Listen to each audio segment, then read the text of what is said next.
What's up, you guys? Welcome to Out of Nowhere with Jason, where today I will be bringing you the Extreme Rules 2018 pay-per-view recap live from Pittsburgh, Pennsylvania. Now, let's get started. We have the Deleter of Worlds versus the B Team for the Raw Tag Team Championships. Now, and of course, as before the match gets started, they have Ronda Rousey, which is ringside, just like they played it up on Raw that she would be. And they had a few good spots, and they had this one spot in particular where Axel absolutely planted Matt Hardy with a huge DDT, and it was phenomenal. Shades of his father, Mr. Perfect. But in a shocking turn of events, the B Team actually won the Raw Tag Team Championships. So based on shocker alone, I'd have to give this one 3 stars. It was good. Up next, we have a backstage interview with Renee Young and the general manager for Monday Night Raw, Pittsburgh's own Kurt Angle, and he requested this interview time to make a special announcement, and he said basically he is tired of Brock Lesnar not showing up, and he can go to UFC 226 and get in the face of their champion, Daniel Cormier, but he can't even show up to work over here. He is giving him an ultimatum. And basically, he either shows up to Raw, he comes to terms with an agreement for his next title defense, or Kurt Angle will strip Brock Lesnar of the Universal Championship.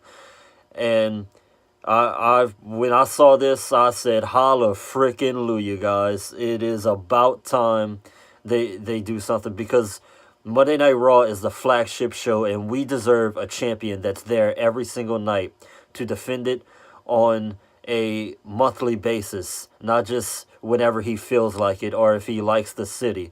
But I give this a 5-star. It was awesome. Next contest, it'll be Finn Balor versus Constable Baron Corbin, and throughout the match, they had a lot of good spots, and Corbin absolutely delivers a knockout right hand. I mean, he just knocked the taste out of his mouth. But Balor is very tough. He is very resilient.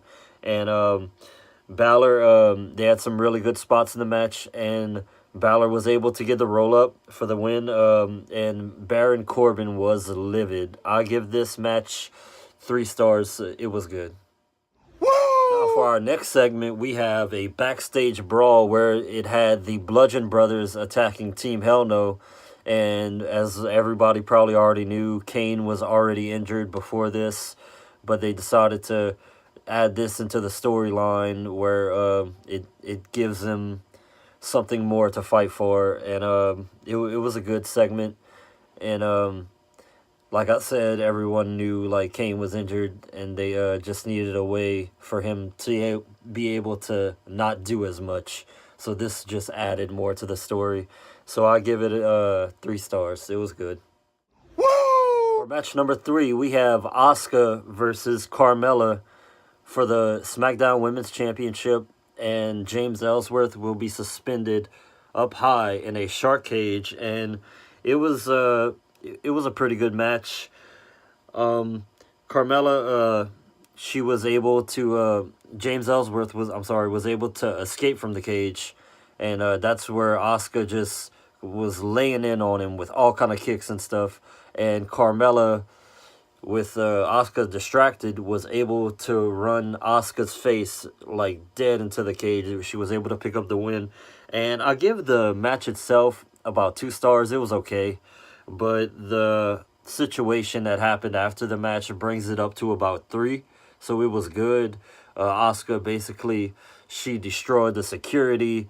The referees, Ellsworth and Carmela ran off very cowardly. So I would give it about a 3. So it was good. Woo! Up next, we have match number 4, and it is Jeff Hardy versus Shinsuke Nakamura for the United States Championship. Now, everybody knows Nakamura probably has the advantage because, as you guys probably already know, Jeff Hardy has been dealing with a lot of back issues. That's why he's not using the Swanton Bomb at live events. He's getting older, and he can't be doing the same things he used to do when he was a younger wrestler. Shinsuke Nakamura really thinks he's Michael Jackson. And, I've seen a lot of community creations on 2K18 where they have him in Michael Jackson attire, and he's great at what he's doing. Right before even the bell rings, the refs, we was totally undetected by this. Shinsuke Nakamura hits Jeff Hardy with a low blow, completely rendering him useless. And then the ref is asking him if he's good to go. And then I swear to God, Shinsuke hits him with the biggest Kinshasa I have ever seen, and he knocks him out cold. And 1, 2, 3, you have a new United States champion in Shinsuke Nakamura. And out of nowhere, the return of the Viper, Randy Orton. And Randy Orton comes down. He has kind of a stare off with Shinsuke. And as I thought he was going to probably RKO Jeff Hardy or something, he takes Jeff Hardy's legs and he stomps right on his crotch. Absolutely brutal, guys. Absolutely brutal. And with another Randy Orton heel turn, very interesting to see the three. I don't know if it's going to progress into a Jeff Hardy versus Randy Orton or if it's like a triple threat thing for the U.S. title. But very, very interesting. So I give that 5 stars. It was awesome. Awesome! Up next, we have match number 5, and it is Braun Strowman versus Kevin Owens in a steel cage match. Now, Kevin Owens is absolutely amazing. I'm convinced there's nothing he can't do. Owens, he hit an amazing super kick, frog splash, and a stone cold stunner. And throughout the midst of the match, he was able to handcuff Braun Strowman to the ropes. And he tells Braun Strowman to suck it, blows him a kiss, and for his troubles, he gets thrown off. Kevin Owens, Braun was able to break out of the handcuffs somehow. And he finds Owens as Owens is at the top of the cage, grabs him by the throat, throws him, gives him a stare down, throws him off the cell, off the cage, into the announcer's table. That was a good fall. And he crashed right into the announcer's table, giving Kevin Owens the win. But, I mean, what did he really win? I mean, a trip to the hospital? And as Braun Strowman is leaving, he announces, you know how he does, and your winner, Kevin Owens. And, man, it was 5 stars. It was awesome. I really enjoyed it. So, 5 stars. Awesome! And after that, we have match number 6, guys. It was Daniel Bryan, what was supposed to be Kane, versus the Bludgeon Brothers for the SmackDown Tag Team Championships. And Daniel Bryan, he held his own. He tried his best. You know, Kane came down and he tried to help him. He had a leg brace on. And they did what they could, but the damage was done before the match. And as I said earlier, Kane is injured, and they playing it up kind of. But winner and still your tag team champion, SmackDown tag team champions, that is the Bludgeon Brothers. And I give it about 3 stars. It was good. Woo! Up next in our next segment, backstage segment, we have Roman Reigns with the B Team as they are celebrating their Raw Tag Team Championship victories. And basically, Bo Dallas is, that B is for better. You can do it, Roman. You just gotta be better than the rest, and we'll all be champions, and we can celebrate. Yeah. And it was really silly. I give it 2 stars. It's okay. Guys, very shockingly, it really caught me off guard. Number 7, and it's not the main event. Roman Reigns versus Bobby Lashley. Now, they both of the guys make their entrance, and Bobby is very impressive. I I go as so far as to say he hasn't missed a beat, and maybe he's even gotten better. He is smash mouth in your face, and you know, Reigns is the perfect opponent for him for that. And it was a great contest. Um, Roman, they have this spot where Roman throws Bobby over the top, and man, when I say he hits hard, the back of his head bounces like a basketball on the floor. He hits his neck, his back. Man, he that was a tough one, man. He had to, you could tell that one hurt. And Reigns nails Bobby is going for the spear, and Reigns just, man, he nails him with a Superman punch. You could literally see the spit flying out of his mouth. And Bobby was able to hit a belly-to-belly over the announcer's table. It was pretty brutal. And Bobby hits, as Roman is coming off the ropes, Bobby hits Roman with the spear for the win. Man, this match, it was smash mouth. It was everything it needed to be, with the way it was built up. And these guys, I know they don't like each other, but at the end of this match, you know for a fact that they had nothing but respect for one another. So I give it a 4-star because it was great. It wasn't awesome, but it was a great match. So I give it 4 stars. Up next, we have the Raw Women's Championship match. It will be Nia Jax with Natalya versus Alexa Bliss with Mickie James. So they both have managers. So you guys can kind of see, Ronda's at ringside. There's no way she is not going to get involved. I don't care who you are, what you say. Ronda was getting involved in this match. And just like so she did. Natalya, they were kind of ganging up on Natalya, Mickie, and Alexa. And that's when she jumped over the barricade, and just, trying to even the odds. And Ronda was out for blood. She wanted Bliss. She didn't care what the repercussions were. And Bliss was able to retain, of course. I don't think anybody could have seen this coming. They're going to have... I have a good feeling it's going to be Bliss versus Ronda at SummerSlam. And I give it 3 stars. It was good. Up next, we have match number 9, the semi-main event, and it is Rusev with Aiden English versus AJ Styles, the WWE champion for the WWE Championship. Now, AJ is making Rusev look really strong, and which is what needs to happen, He's a strong guy. Rusev, man, he's just a hoss. He is a absolute bulldog. You have a super near fall with the Machka kick, and man, it was that close. And we have another, it's like the near fall game here, near fall after near fall, and just completely, it was insane, guys. AJ, he really did damage to Rusev's knee. That was the story here. The story was, how will the knee hold up for the accolade? Because AJ is doing the smart thing. He's chopping the big guy down. This goes back to, Hulk Hogan and Bruno Sammartino. Like, if you're a smaller guy, you got to chop that guy down. And as a result, he has worked on that knee so much, he cannot lock in the accolade.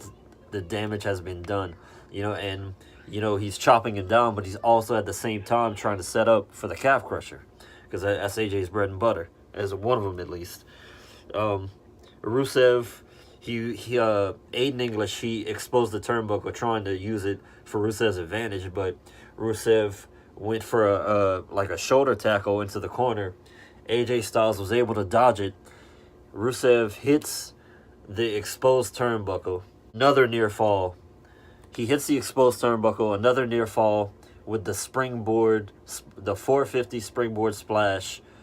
And I really thought that was it right there. And Rusev amazingly kicked out. He really showed his toughness tonight. He was really making a case for himself. And then after that, AJ, he knew he had to bring out his big weapon. The phenomenal forearm hits Rusev for the win. 1, 2, 3. And still, your WWE champion is AJ Styles, and he, Todd Phillips, he made a comment that AJ is battle tested, and it's true. Jinder Mahal, all these guys he's faced, Rusev, Brock Lesnar, like AJ has Shinsuke Nakamura, he's taken it to every single competitor, and nobody can dethrone him. So, who will it be? Like, AJ Styles, a lot of people say he's the best professional wrestler in the world today. And he made a case for that last night for sure. I give it 5 stars. It was absolutely awesome. Awesome! Rules 2018, and much respect for putting this on last, because it was probably the best match of the night. It is match of the night by far. And we have Seth Rollins versus Dolph Ziggler with Drew McIntyre, of course, in a 30-minute Iron Man match for the Intercontinental Championship. Now, right off the bat, we get Rollins gets the first fall with a roll-up. Rollins gets the second fall with a curb stomp.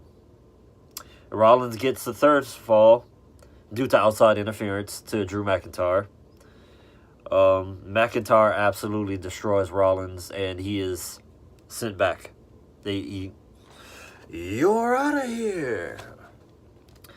Ziggler gets the next fall. He ties it up 1-3 by pinfall. Ziggler picks up another fall with the super kick. Absolutely beautiful super kick too. 2-3. Ziggler gets another fall with the zigzag. It's 3-3, and now at this point it's all tied up. Ziggler gets a fall with Ziggler's feet on the ropes. 4-3. And then he gets a kick right to the jaw. Or kick, like a super kick right to the jaw. And then Rollins hits the ripcord knee strike with a near fall by Rollins. Then Rollins hits a huge frog splash and gets a near fall. Rollins with cat-like agility hits the super kick, hits the superplex, and then the Falcon Arrow. Oh, this guy, man, he is go all the time. There's no quitting this kid. Like, where does he get it from? Like, his stamina is bar none. Like, he is phenomenal. Rollins hits a catapult and a roll up for the next fall, so he ties it up 4-4. Rollins counters super kick with one of his own super kicks. Man, and that super kick, that was something Shawn Michaels would be proud of. That, man, when he knocked the taste out of his mouth, it was a shot heard around the world. I swear, when I heard it, it was like, man, it was bam. Just, man, it was insane. The score is now 4-4. And as we run out of time, yeah, after he hits that kick, he goes to pin him, but the buzzer goes off. And then everybody thinks Dolph Ziggler has won due to a tie. But out comes Pittsburgh's own Kurt Angle, GM of Raw, and he says, "We are going into sudden death overtime, guys." Now, McIntyre distracts Rollins. He comes back out. He comes back out. And Rollins hits the zigzag. Ziggler hits the zigzag, and then that's it. 1, 2, 3. Ziggler retains the Intercontinental title. I say it's a win-win because, first off, it was a phenomenal match. And this Dolph deserves the title. And Rollins deserves to be in the main event. And this frees him up for that. So now he can move on to the Universal title, hopefully. And I give this match an absolute 5-star. It was totally awesome. Awesome! And overall, I give this pay-per-view, man, if I could give it 10 stars, I would. But this is my rating, and this is how I do it. But I give it 5 stars. Awesome. And let me know what you guys think. If If y'all enjoyed the pay-per-view, I know some did, some didn't. I know there were a few matches where they were absolute amazing. You know, we had returns, we had heel turns, we had so many different things, so many different emotions. We seen new champions, we seen champions retain. So let me know what you guys think. All right, guys, that'll be all for today. That was my 2018 Extreme Rules review and recap. If you like what I'm doing, if you think I'm doing an okay job, hit that like, smash that subscribe button, and I will be back tomorrow for the Monday Night Raw review and recap. So I will see you guys later.